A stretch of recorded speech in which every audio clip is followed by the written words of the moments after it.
What are, in your opinion, the key fundamental rights challenges in today's Europe? The key fundamental rights challenges are ensuring first that the European Union is a union of values. It's not just about economics and prosperity and employment. These things are extremely important, but it's also about values. And without those values, we are not a European Union. Is the EU doing enough to protect these values and fundamental rights? I think today the idea of a European Union of values is something that we need to do more on. I don't think there is enough being done to emphasise that we are not just an economic single market, about funding for member states, about just the issues of prosperity, although they are very, very important. And I think we need a reminder, sometimes we need a warning, that values, human rights, fundamental rights are extremely important to the functioning of the European Union. I don't think we should have members of the European Union who don't believe those values are important. I think that's how important it is. Why? Because citizens then will have what it really means to be a member of the European Union.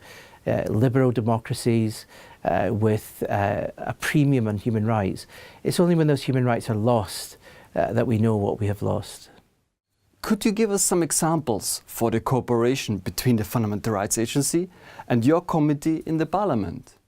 Well, the Fundamental Rights Agency has had an excellent record in cooperation with our committee, Civil Liberties, Justice and Home Affairs, sometimes called LIBE.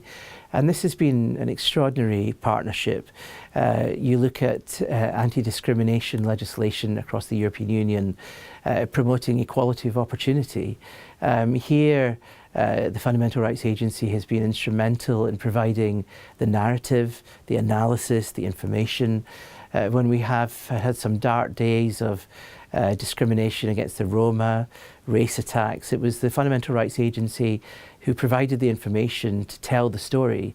When we wanted to protect minority communities, when we had the refugee crisis and members of the Fundamental Rights Agency were in the hotspots, ensuring that as well as processing the claims of vulnerable refugees, fundamental rights were also being protected.